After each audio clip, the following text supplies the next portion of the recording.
Hey everyone, Nilay Patel here with Jesse James Beads. I am, guess the official designer for the wonderful bead company. I'm thrilled to be here and I'm going to actually show you how to make these earrings using soft flex wire and some beads from Jesse James. And if you've never worked with soft flex wire, it is amazing. So I'm going to show you what it is. They just stocked up on some beautiful colors. Here I've got citrine garnet.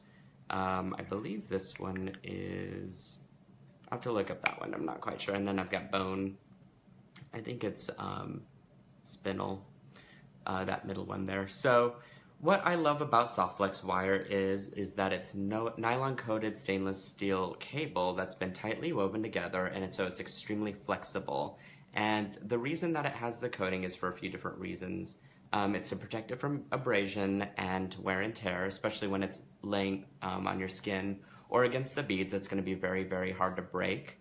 It is there to protect it from tarnishing. And so if you have a wire that's part of their extreme collection, which is the sterling silver and gold, that way it stays that true pure color of gold and silver without actually any tarnishing happening. So I love it for that. It's also extremely kink resistant because of that nylon coating. And so whenever you're working with wire, it's extremely forgiving. And when you're doing unique shapes like this, you can definitely bend it, but you can kind of straighten it out and rework it again to achieve that shape. So there's quite a few reasons why I love working with it, and definitely should check it out on the jessejamesbeads.com website. Just look for the soft flex, or you could search for it too. So I want to actually switch my view, and we're gonna start to play because there's lots to do here. Alrighty, I'm going to try and gracefully switch my camera view. Earrings right out here. Actually, let's do this. Here we go, and here we go. So it's kind of set up there. There we go. These are meant to dangle. Alrighty. For tools and materials, you're going to need a few different things. You're going to need some crimp pliers. Now these are Xuron crimp pliers, and if you notice, they're very, very different. So I'm going to show you how to work with those. And these have become my absolute favorite crimpers, I think, that I've stumbled upon. So thank Xuron for making such an awesome tool. So you're going to need that. I'll put that down here. You're also going to need a pair of wire cutters. And here again, I've got a nice Xuron pair. This is just a single flush cutter pair. And you definitely want to keep your pliers separate. So for example, I use these exclusively just to cut beading wire. And I use my double flush cutters, which are these, again, by Xuron, so thanks Xuron, for my half hard wire. These create a very blunt cut in it, but because this wire is extremely flexible and it is beading wire, you definitely want to just use your single flush cutters there. So that's really all you'll need. You're going to need some size 2 crimps, that's these guys right here. And of course you're going to need some beads and some jump rings. So there we go. These are just, I believe, 3 or 4 millimeter jump rings, and these beads came from the Pantone collection from Jesse James Beads. Beautiful little tassels and trinkets, as I like to call it. They're just really fun. But I went ahead and strung a jump ring onto this, so it works out pretty well. All right, so the first thing we're going to do, oh, you're also going to need 2 earring hooks to make the earrings. But the first thing we want to do is cut the wire to make that shape. And so here I'm just going to use the citrine since I have it on hand. And I actually like to work from the spool only because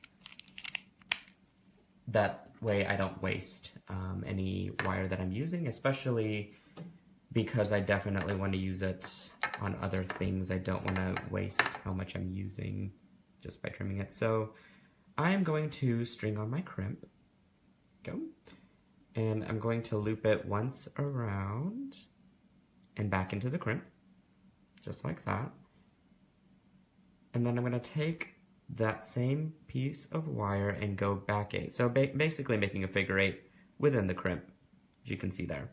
Now here's where we can start to adjust our loops. So I've got a small loop here at the top, and I've got a much larger one here at the bottom. So I am gonna adjust for that. So that looks pretty good. I like that size. So here, it looks kind of like a figure 8, if you will. And I'm actually gonna, which some people are uncomfortable with, but I'm gonna try and get it into that crimp as much as possible. That way, again, I'm not wasting any wire. So I have it set up pretty well there. So now I'm gonna use my Xuron pliers. Okay, you'll notice that there's quite a few notches on here. There are 4, I believe, plus you got the little chain nose pliers there at the top, but as you can count, this little notch is for 1mm crimps. The middle one is for 2mm crimps. And the third one is for 3mm crimps. And then this is the actual crimping part. It kind of looks like a V groove. So that's what I want to stick it into first. Just like that. So that creates a nice little moon shape, as you're probably familiar with your normal crimpers. And then I'm going to stick it in that middle notch. And just give it a good squeeze like that. That's pretty much it. Then you can kind of shape it back out. If you're still uncomfortable with the crimp, you can use your top chain nose part just to give it a nice squeeze. And that's pretty much it. So now what I'm going to do is just trim this off as close to the crimp as possible, and I've got my figure 8 shape. Okay, so now to get that leaf part, all I'm going to do is just take it and pinch it in the middle. If you need some assistance, you can actually use your tools. Even that first notch where it does that 1mm crimp, just give it a good, see? And that creates your leaf shape. Very easy. So now all you have to do is just put on your little baubles, if you will. And let's see. We can do that. There we go. Just like that. You put on as many or as little as you want, and that will give you your earring. You just simply put your hook at the top. Pretty easy, right? Very cool. Alrighty. I am gonna face it back towards me, try and do this gracefully. That pretty much concludes my tutorial. It's a very simple, easy design. Again, this is using the Softflex wire, so check it out at jessiejamesbeads.com. And there's a little label. They have several different collections. Oh, here I can, there we go. Okay, try and get it hands-free here.